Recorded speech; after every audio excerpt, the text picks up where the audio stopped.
السلام علیکم ورحمۃ اللہ وبرکاتہ۔ بسم اللہ الرحمن الرحیم۔ محترم ناظرین کرام، آئیے اس ویڈیو میں آپ جان سکیں گے کہ حضور صلی اللہ علیہ وآلہ وسلم کو غسل کس نے دیا، آپ صلی اللہ علیہ وآلہ وسلم کی نماز جنازہ کس نے پڑھائی۔ سرور کائنات آقا نامدار صلی اللہ تعالی علیہ وآلہ وسلم نے جب اس عالم فانی سے عالم جاودانی کی طرف رحلت فرمائی اور رفیق اعلیٰ سے جا ملے اور یہ جاں گداز اور روح فرسا واقعہ پیش آیا، اس وقت صحابہ کرام رضوان اللہ علیہم اجمعین پر غم و اندوہ کا پہاڑ ٹوٹ پڑا اور ایک عجیب کیفیت اور سقطہ طاری ہو گیا تھا۔ مختلف روایت اس سلسلے میں منقول ہیں۔ اس وقت اور اس کے بعد آپ صلی اللہ علیہ وآلہ وسلم کی تجہیز و تکفین کے وقت دیگر صحابہ کرام سمیت خلفائے راشدین رضوان اللہ تعالی علیہم اجمعین بھی وہاں موجود تھے۔ اس واقعہ اور سیاق و سباق کے واقعات سے اس کی تائید ہوتی ہے۔ اس کی کچھ تفصیل یہ ہے۔ آپ صلی اللہ تعالی علیہ وآلہ وسلم کی وفات سے ایک دن قبل آپ کی طبیعت میں کچھ افاقہ ہوا۔ حضرت ابوبکر صدیق رضی اللہ تعالی عنہ صبح کی نماز سے فارغ ہو کر آپ صلی اللہ علیہ وآلہ وسلم کے حجرہ مبارکہ میں تشریف لائے۔ آپ صلی اللہ علیہ وآلہ وسلم کے چہرہ پر سکون دیکھا چونکہ یہ دن حضرت ابوبکر صدیق رضی اللہ تعالی عنہ کی دو بیویوں میں سے ایک کی باری کا تھا، جو مدینہ سے ایک کوس کے فاصلہ پر مقام سخ میں رہتی تھی۔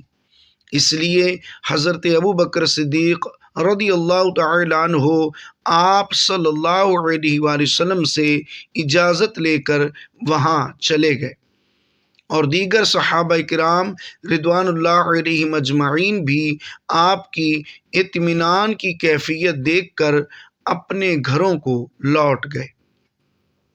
پھر جب آپ صلی اللہ تعالی علیہ وآلہ وسلم کی وفات کی قیامت خیز خبر صحابہ کرام رضوان اللہ علیہم اجمعین کے کانوں میں پہنچی تو سب کے ہوش اڑ گئے۔ تمام مدینہ میں تہلکہ مچ گیا۔ حضرت عثمان ذی النورین رضی اللہ تعالی عنہ ایک سکتہ کے عالم میں آ گئے، دیوار سے پشت لگائے بیٹھے تھے، شدت غم کی وجہ سے بات نہیں کر سکتے تھے۔ حضرت علی رضی اللہ تعالی عنہ کا یہ حال تھا کہ زار و قطار روتے تھے، روتے روتے بے ہوش ہو گئے۔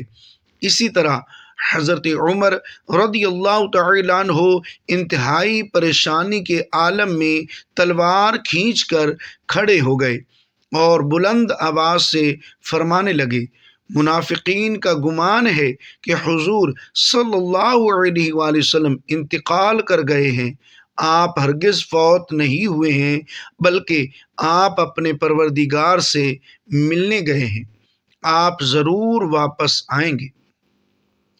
حضرت ابوبکر صدیق رضی اللہ تعالی عنہ جو مدینہ سے ایک کوس کے فاصلہ پر تھے، خبر ملتے ہی سیدھا مدینہ تشریف لے آئے۔ انتہائی غم کی کیفیت میں حضرت عائشہ رضی اللہ تعالی عنہا سے اجازت لے کر حجرہ مبارکہ میں تشریف لے گئے۔ چہرہ انور سے چادر ہٹائی، پیشانی مبارک پر بوسہ دیا اور روئے اور فرمایا، وا نبیاہ وا خلیلاہ وا صفیاہ۔ مخلص الاطحاف شرح احیاء۔ بعد ازاں صدیق اکبر رضی اللہ تعالی عنہ حجرہ مبارکہ سے باہر تشریف لائے۔ صحابہ کرام رضوان اللہ علیہم اجمعین انتہائی پریشانی اور اضطراب کے عالم میں تھے۔ حضرت عمر رضی اللہ تعالی عنہ انتہائی جوش میں تھے۔ صحابہ کرام رضوان اللہ علیہم اجمعین حضرت ابو بکر صدیق رضی اللہ تعالی عنہ کے گرد جمع ہو گئے اور اس موقع پر حضرت ابو بکر صدیق رضی اللہ تعالی عنہ نے انتہائی بلیغ، جامع اور مؤثر خطبہ دیا، جس کی تفصیل سیرت کی کتابوں میں موجود ہے۔ اس خطبہ سے یک لخت حیرت کا عالم ختم ہو گیا۔ اس کی تفصیل کے لیے سیرت مصطفیٰ جلد 3 صفحہ 176 کا مطالعہ کیا جا سکتا ہے۔ اس کے بعد اچانک یہ خبر ملی کہ انصار ثقیفہ بنی ساعد میں جمع ہیں اور آپ صلی اللہ علیہ وآلہ وسلم کی جانشینی کا مسئلہ درپیش ہے۔ حضرت ابو بکر و عمر رضی اللہ تعالی عنہما اور دیگر مہاجرین صحابہ کرام رضوان اللہ علیہم اجمعین کو یہ خدشہ ہوا کہ مباد عجلت میں کسی ایسے شخص کے ہاتھ پر بیعت نہ ہو جائے جس سے فتنہ برپا ہو اور مسلمانوں کے لیے مصیبت نہ بن جائے۔ آپ رضی اللہ تعالی عنہ حضرت عمر رضی اللہ تعالی عنہ اور دیگر مہاجرین کے ساتھ وہاں تشریف لے گئے اور وہ قضیہ حل ہونے کے بعد دوبارہ تشریف لے آئے۔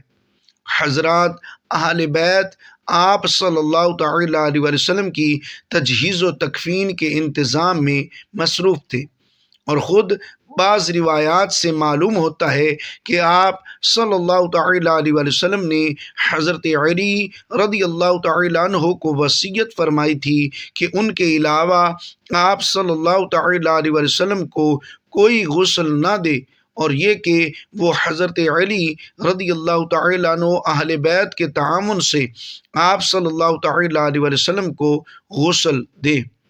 اس لیے غسل وغیرہ کا انتظام اہل بیت رضوان اللہ علیہم اجمعین نے سنبھالا ہوا تھا، جیسا کہ البدایہ والنہایہ میں ہے۔ وقال البہیقی وروی ابو عمرو بن کیسان عن یزید بن بلال سمعت علیا یقول اوصى رسول اللہ صلی اللہ علیہ وسلم ان لا يغسله احد غیری فإنه لا يرى احد عورتی الا طمست عیناه قال علی فكان العباس وأسامة يناولان الماء من وراء الستر۔ البدایہ والنہایہ، یعنی اس کا ترجمہ یہ ہے کہ حضرت علی رضی اللہ تعالیٰ عنہ کو نبی پاک صلی اللہ علیہ وسلم نے وصیت فرمائی کہ تم مجھے غسل دینا، کوئی اور مجھے غسل دے گا اور اگر میرے ستر کو اس نے دیکھا تو وہ اندھا ہو جائے گا۔ حضرت مولانا ادریس صاحب لکھتے ہیں کہ اگر کسی بادشاہ کا انتقال ہو جائے تو جب تک اس کا کوئی جانشین نہ ہو جائے اس وقت تک اس کی تجہیز و تکفین کا انتظام نہیں کیا جا سکتا۔ ایسے وقت میں تجہیز و تکفین کا مسئلہ اتنا اہم نہیں ہوتا جتنا جانشینی کا مسئلہ اہم ہوتا ہے۔ خیر خواہان حکومت کو یہ فکر ہوتی ہے کہ انتظام مملکت میں خلل نہ آئے، غنیم موقع پا کر بے خبری میں حملہ نہ کر بیٹھے، جس میں تمام ملک کی تباہی اور بربادی کا اندیشہ ہے، بلکہ بسا اوقات بنظر مصلحت بادشاہ کی وفات تک کو چھپا لیتے ہیں اور جانشینی کے بعد اس کا اعلان کرتے ہیں، اور شیعہ حکومتوں میں بھی یہی قاعدہ ہے۔ اور اگر بادشاہ کے انتقال کے بعد سلطنت کے 2 امیر ہو جائیں تو وہ سلطنت ضرور تباہ ہو جاتی ہے۔ ایک سلطنت کا 2 امیر ہو جانا موجب خرابی اور باعث بربادی ہے، اور آپ صلی اللہ تعالی علیہ وسلم کی وفات کے بعد منافقین اور کفار کی طرف سے غدر اور شور و شر کا احتمال و اندیشہ تھا۔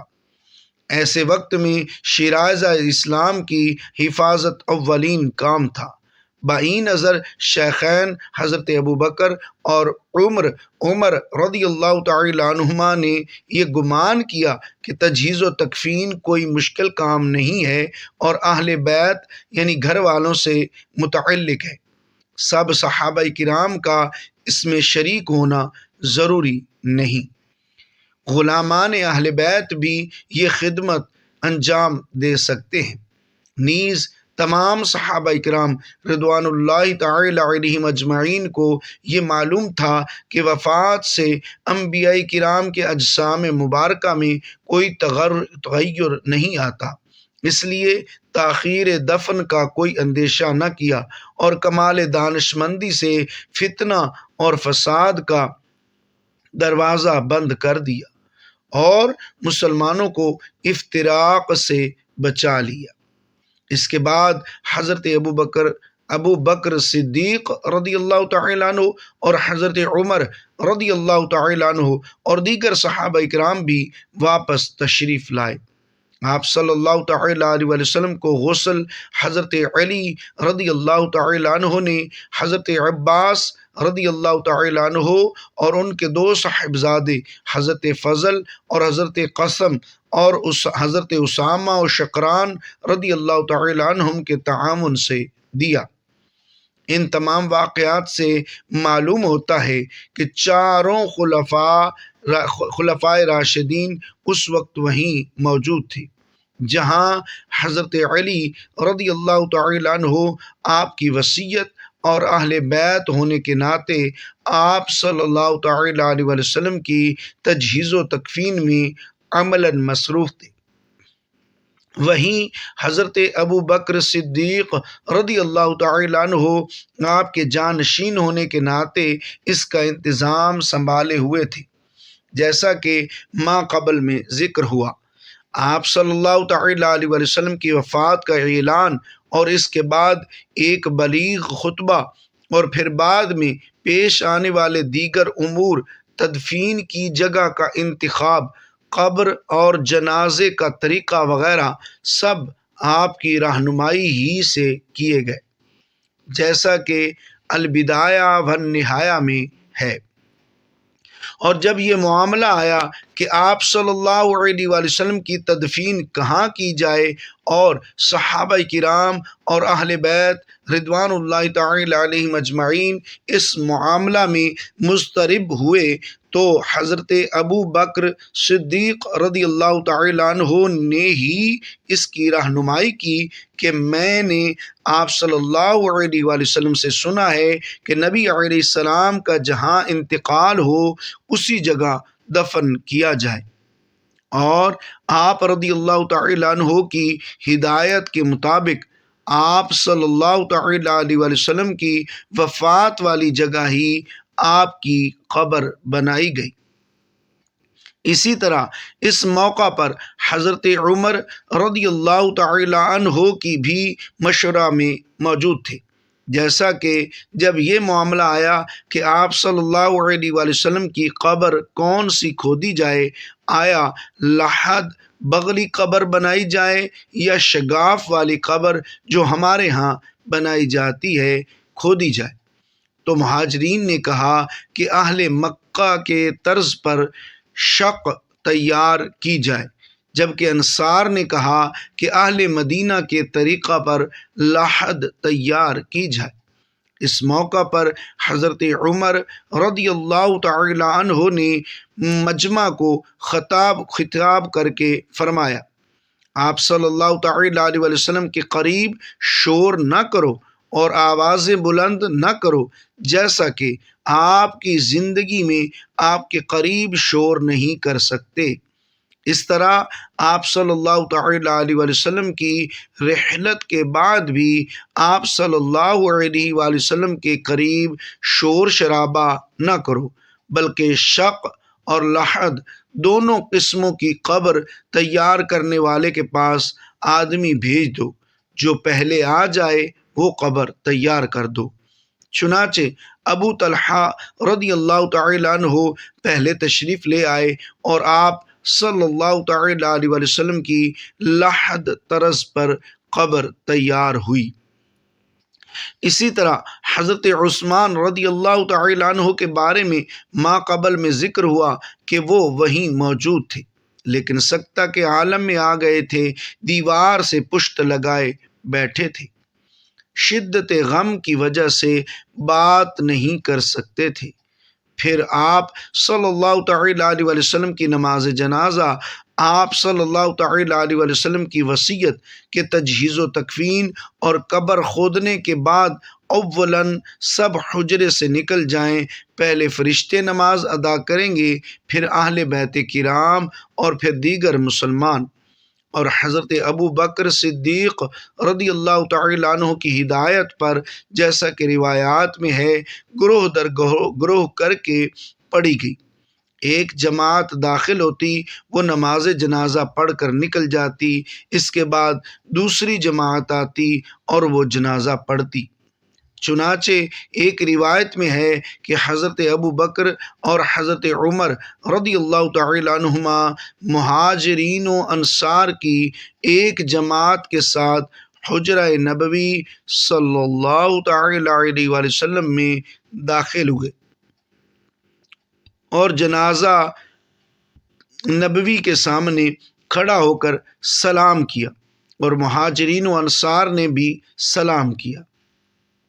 پھر حضرت ابو بکر اور حضرت عمر رضی اللہ تعالی عنہما نے آپ کے جنازہ مبارکہ کے سامنے یہ کہا: اللہم انا نشہد انہ قد بلغ ما انزل الیہ ونصح لامتہ وجاہد فی سبیل اللہ حتی اعز اللہ دینہ وتمت کلمتہ وأؤمنا به وحده لا شريك له فاجعلنا إلهنا ممن يتبع القول الذي أنزل معه واجمع بيننا وبينه حتى تعرفه بنا وتعرفنا فإنه كان بالمؤمنين رؤوف رحيما لا نبتغي بالإيمان به بديلا ولا نشتري به ثمنا أبدا۔